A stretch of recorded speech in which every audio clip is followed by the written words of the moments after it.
Gracias, chicos. A grabar la clase. Hay asistente.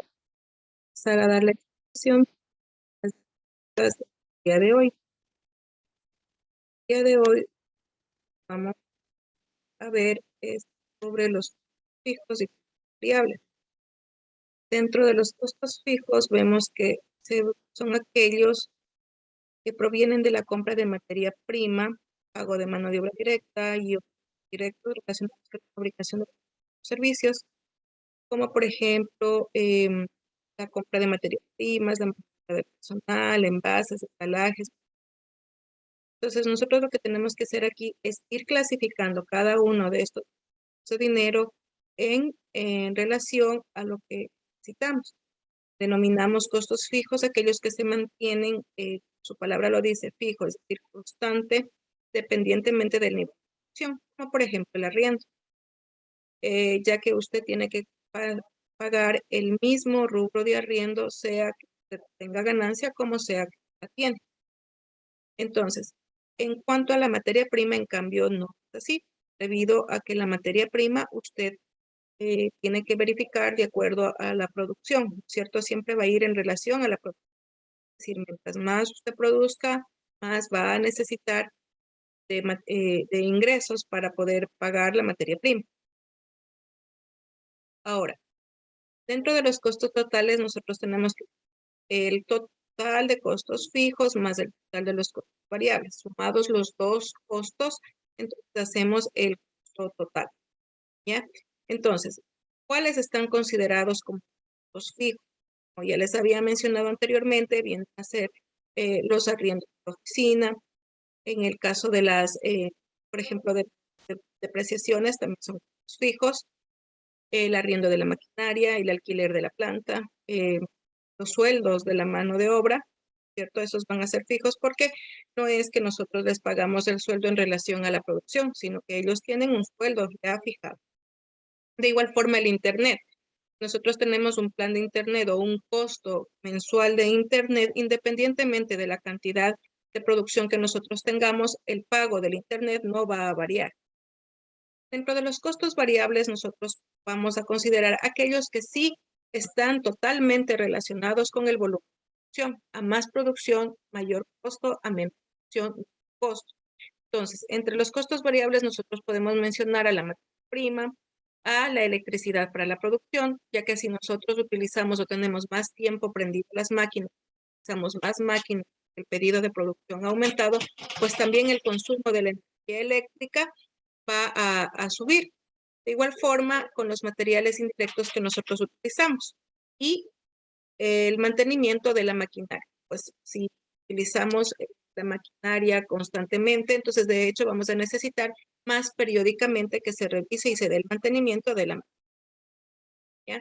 Entonces, ustedes en el texto tienen la labor del emprendedor, un ejemplo que se ha propuesto en donde ustedes tienen ahí especificado cuáles son los costos fijos y cuáles son los variables. En este ejercicio o en este ejemplo específico que ustedes les pusieron, consideraron como costos fijos el sueldo de un solo operario, que son de $400, y del alquiler de la maquinaria, que son 100.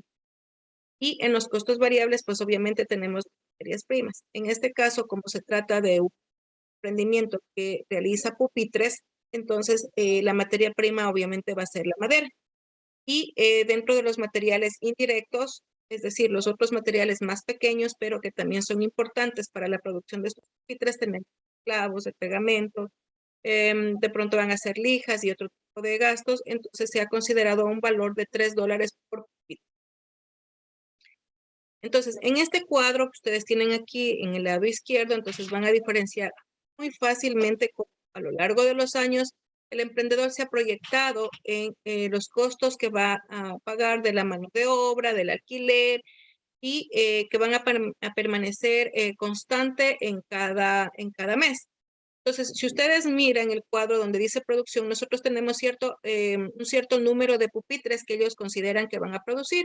Entonces, en el mes 1, ellos producen 30 pupitres, en el mes 2, 60, en el mes 3, 90, en el mes 4, 120 y así sucesivamente. Entonces, ¿qué es lo que nosotros hacemos luego en la en la distribución de esto. Donde dice ahí la producción, pues mantenemos los valores que ya nos están dando, tanto para el mes 1 como para el mes 2 y los meses subsiguientes hasta llegar al mes 12. En la materia prima, como nosotros habíamos visto en el cuadro anterior, la materia prima está considerado a un valor de $21 por pupitre. Entonces, ¿qué es lo que se hace? Se multiplica los $21 por el número de unidades producidas que está arriba, es decir, por 30. En este caso nos da 630. Si multiplicamos estos $21 por el segundo mes en donde se producen 60, entonces vamos a obtener un total de 1,260. Entonces, este valor de la materia prima, estos $21, nosotros vamos a ir multiplicando por el número de producción y eso es lo que nosotros vamos a ir colocando en cada uno de los meses. De igual forma ocurre con la mano de obra, ya que la mano de obra son $400 que se está pagando a una sola persona, que es la que trabaja en el lugar. Entonces, si le estamos pagando $400, quiere decir que cada mes nosotros vamos a pagar el mismo valor. Y dentro de los materiales, nosotros habíamos considerado, por ejemplo, los $3 que se estaban utilizando por pupitre. Entonces, eso es lo que nosotros vamos a ir multiplicando de acuerdo al volumen de producción. Uno a uno vamos multiplicando todos estos valores y colocándolos mes a mes respectivamente hasta cuando lleguemos al último valor. Y una vez que ya hemos considerado todos los, ya sean todos los fijos, todos los variables, entonces sí obtenemos en la última fila el costo total. Esta explicación que está dada sobre cómo se calculó o cómo lo completaron ellos el cuadro del ejemplo está aquí en esta diapositiva para que usted lo pueda revisar y leer detenidamente. Entonces, en la actividad de refuerzo, ¿qué es lo que usted tiene? Tiene que leer el texto integrado en la página 54 y 55, donde tiene el contenido de los costos fijos y de los costos variables. Ahí usted va a tener que definir los conceptos, ya que es importante que usted tenga los conceptos claros para que luego usted pueda aplicarlo correctamente en el ejercicio que se le plantea. Luego aquí en la actividad colaborativa nosotros tenemos unos costos y unos valores dados y en el siguiente número usted va a tener que clasificar estos costos. Entonces poner cuáles son los que corresponden al costo fijo, cuáles son los que corresponden al costo variable. Y si hay varios costos que corresponden a un solo valor, como por ejemplo en el caso de la mano de obra, donde ustedes tienen la mano de obra y también tienen un supervisor de planta, pues los dos están considerados como costo fijo y los dos corresponden a la mano de obra. Entonces, la mano de obra, ¿en dónde vamos a ubicar? Vamos a ubicar en la columna del costo fijo y vamos a poner el valor. Entonces, tendríamos que sumar 1,450 de la mano de obra más el sueldo del supervisor de planta, que son 750. Sumados estos dos valores, es el valor que nosotros tendríamos que poner como mano de obra. Y así con todos los demás rubros que usted tiene dado en el ejercicio planteado. Luego, en el paso 4, usted tiene que completar el cuadro, así como está el del ejemplo. Usted va a tener que colocar el cuadro de acuerdo a los. Entonces, nosotros tenemos aquí la producción que se va a mantener en la empresa y que se está dando en kilos. Entonces, los valores que nosotros tenemos acá, como ustedes pueden observar, también nos está hablando por kilos. Entonces, nosotros lo que tenemos que hacer es ir multiplicando los costos con la producción para poder obtener el costo en cada mes y pues ir ubicando todos los costos que nos haga falta. Si acaso hace falta columnas para ubicar aquellos costos que no se encuentran aquí en estos tres cuadros, pues usted inserta una fila más, pone el cuadro y el nombre que corresponde y lo vamos poniendo en cada mes de igual forma hasta llegar al costo. Luego vamos a seguir con los gastos de operación. Hemos estado hablando todo este tiempo también de los gastos de operación y dentro de los cuales no olvidemos que tenemos los gastos de administración y los gastos de. Los gastos de administración son todos aquellos que se realizan, como su nombre lo dice, en el departamento de administración, como por ejemplo el gerente, la recepcionista, la secretaria y todos aquellos gastos que se realizan en el departamento administrativo. Mientras que los gastos de ventas son todos aquellos gastos que se generan para el departamento de ventas. Entonces vamos a tener aquí el sueldo de los vendedores, los beneficios sociales que tenemos que pagarles a los vendedores, las comisiones en ventas, la publicidad que yo realizo de los productos, los transportes, la impresión de volantes y trípticos, y, en fin, todo lo que corresponda al departamento. Y pues una vez que yo tengo ahí, entonces ahora sí me dice que yo debo ir planificando todos los gastos y ver cuáles son los beneficios que yo tengo que pagar. En la clase anterior que vimos el día miércoles, habíamos hablado ya sobre todos los beneficios sociales a los que tiene derecho un trabajador. Y habíamos visto que aparte del sueldo, el trabajador tiene el derecho de percibir sus horas extras, su 13º sueldo, el 14º, el aporte patronal que nosotros tenemos que pagar. Entonces, todos esos valores nosotros los tenemos que proyectar para poder saber cuánto es el costo efectivo que nosotros vamos a tener que realizar. Entonces, aquí nosotros tenemos un ejemplo de un presupuesto de gastos operacionales en donde tenemos dos cuadros, el gasto de administración y el gasto de venta. Sí los tenemos clasificados y pues en base a eso nosotros hemos considerado cuáles son los valores que corresponden a cada departamento. Y en función de estos gastos se ha hecho un presupuesto mensual. ¿Por qué digo mensual? Porque ustedes pueden observar ahí, va desde mes 1. Bueno, en este ejemplo solamente hemos hecho de los 8 primeros meses. ¿Ya? ¿Por qué? Porque los otros 4 se están repitiendo. Entonces, para modo de ejemplo, lo vamos a dejar hasta el 8º mes. Y pues ahí hemos puesto entonces los sueldos, los beneficios sociales, el arriendo y todos aquellos grupos que corresponden a esto. Entonces, para la actividad de refuerzo, ¿qué es lo que usted tiene que hacer? Tiene que leer el texto integrado en la página 59, donde está todo el contenido que hemos hablado, y pues a igual forma usted tener claro cuáles son los conceptos y ese concepto que usted ya lo mantiene, lo coloca como gasto de administración, gasto de venta o gasto.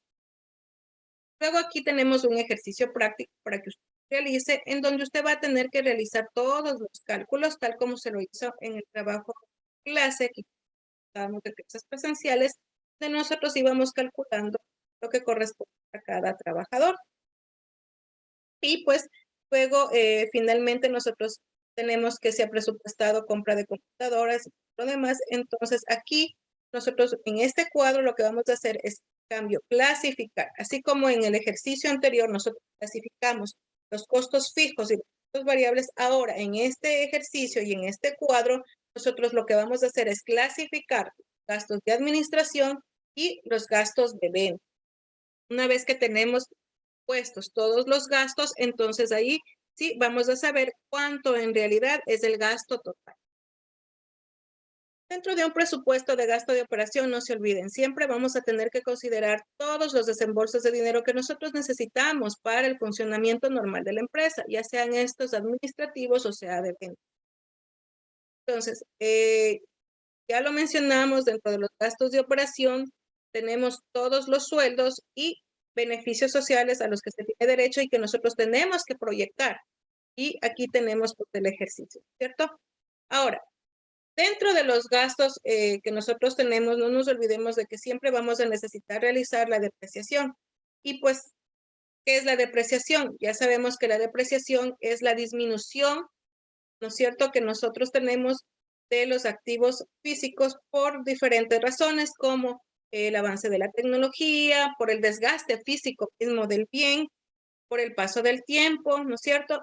Entonces, en base a todos estos desgastes a los que se ve, a los que se ven los activos fijos, entonces esos son los que le van quitando el valor. Entonces, por ejemplo, un vehículo, este año yo lo compro en $30,000, pues para el 2023 ya no va a valer $30,000, o si yo quiero venderlo, no lo voy a poder vender en el valor. ¿Por qué? Porque el valor de mi automóvil ya habrá bajado, habrá disminuido. ¿Por qué? Porque ya se ha desgastado, porque ya ha tenido un recorrido, porque ya debe haber hecho mantenimiento, ya no va a estar 0 kilómetros ni va a estar tan nuevo, aunque aparentemente esté nuevo, pero en kilometraje ya no está. Y ese kilometraje que se ha recorrido, que se ha desgastado, es lo que va a disminuir el valor de mi vehículo. Entonces, todas estas pérdidas de dinero a las que sufren todos los activos fijos es a lo que llamamos depreciación. Ahora, para llevar a cabo la depreciación, nosotros tenemos diferentes métodos. Entre ellos podemos encontrar en línea recta, creciente, decreciente y algunos otros métodos más. pero nosotros para efectos de nuestro ejercicio nos vamos a delimitar solamente en el primer método de depreciación, que es el método de línea recta, porque es uno de los más utilizados a nivel general, ¿ya? Entonces, para ello, nosotros tenemos aquí un cuadro de depreciación que está vigente, ¿no es cierto?, en donde nosotros lo tenemos dividido en años y porcentaje. ¿Para qué me sirve saber cuántos años de vida útil tiene y cuál es el porcentaje? Para que cuando nosotros calculemos el valor de la depreciación y nos pidan que tengamos valor residual, que no es otra cosa que el porcentaje que nosotros mantenemos hasta el final de lo que consideramos que va a tener el activo de acuerdo a la tabla. Entonces, este valor lo vamos a sacar en base a qué? En base a la tabla que nosotros tenemos, en este caso del SRI, ¿cierto? Entonces, por ejemplo, los inmuebles sabemos que tienen una vida útil de 20 años y que el valor de depreciación anual es del 5%, ¿cierto? En el caso de los equipos de computación, los años de vida útil son apenas de 3 años. Por ello es que el porcentaje también es mucho mayor, porque el tiempo es muy corto. Entonces, el porcentaje de depreciación o el valor residual es del 33%. En los vehículos es de 5 años la vida útil y el 20% nada más del valor, ¿ya? Y de los otros activos que tenemos aquí, como los muebles, la maquinaria, las instalaciones, las herramientas de equipos y equipos de oficina y comunicación, pues tenemos que la vida útil de estos activos es de 10 años y con un 10% de depreciación.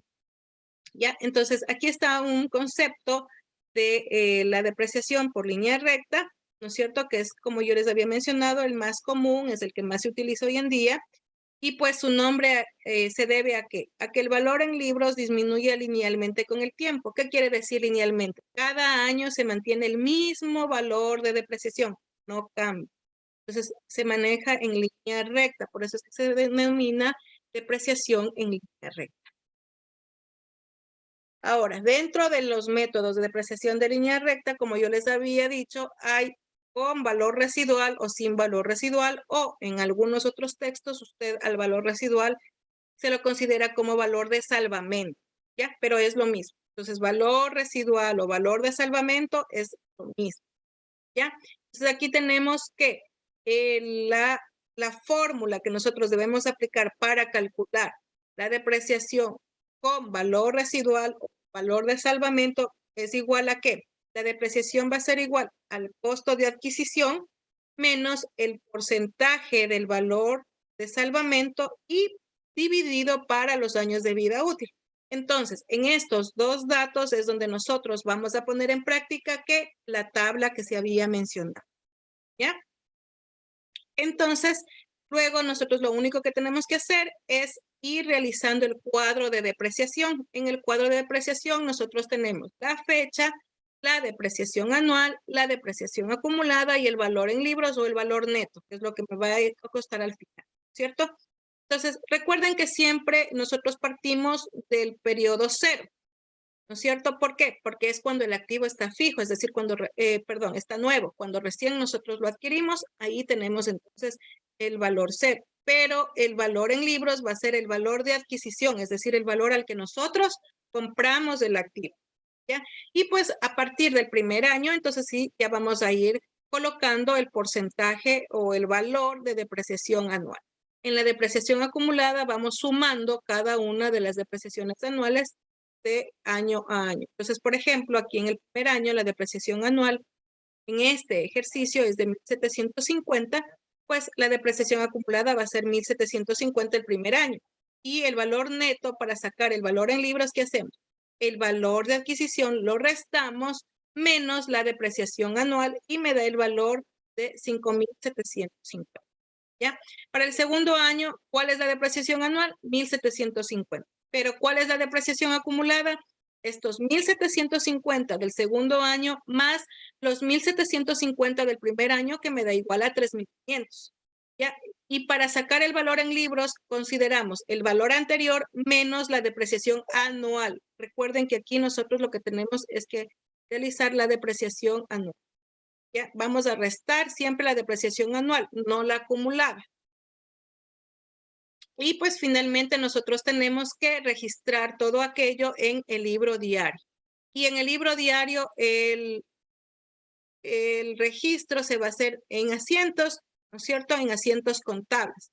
Y estos asientos contables siempre van a ser lo mismo. Gasto de depreciación de y el nombre del activo fijo. Entonces ahí va gasto de depreciación de equipo de computación o gasto de depreciación de vehículo o gasto de depreciación de edificio. Es decir, siempre la cuenta va a ser gasto de depreciación de y el activo que estamos depreciando. ¿Ya? Esto va a ir en el debe, por eso es que ustedes pueden ver que está hacia el lado bien apegado hacia la línea, ¿cierto? Del lado izquierdo. Y pues desde la mitad hacia la derecha, nosotros ponemos las cuentas del haber y que siempre igual forma va a ser la misma cuenta, depreciación acumulada de, y ahí sí el nombre del activo que estamos depreciando. Entonces, en este caso tenemos la depreciación acumulada de equipo de computación. Y este mismo asiento es el que tenemos que ir registrando en cada año. O el equipo de computación tiene 3 años de vida útil, entonces este asiento lo vamos a realizar cada año durante los 3 años de vida útil de mi computadora. Entonces, finalmente tenemos la actividad de refuerzo, donde usted va a leer y luego nos dice que hagamos nosotros el cálculo, o ustedes tienen que realizar ya el cálculo de la depreciación de estos bienes de aquí, que son las computadoras y la impresora, que ya sabemos que son 3 años, de los muebles y enseres, que ya les estoy poniendo aquí, que se deprecian en 3 años, ¿cierto? Ya, una vez que ustedes realizan el cálculo, lo hacen la tabla, ¿no es cierto? La tablita que ustedes tienen aquí, ya, del cuadro de depreciación, y una vez que colocan el cuadro de depreciación, entonces sí van a realizar el registro, pues, en el libro diario. Entonces, esa sería toda la tarea de la clase de hoy. Cualquier inquietud, pues, ya saben, estoy a la orden. Realice, por favor, los ejercicios de práctica para que usted no tenga dificultades en realizar. Lea bien los conceptos, trate de analizar los conceptos. No solamente los lea, sino que analice los conceptos para que usted en su cabecita tenga el concepto claro y sepa cómo aplicarlo en el ejercicio práctico. Eso sería todo con respecto a la clase de hoy. Muchísimas gracias y aquí les dejo la clase del día de hoy.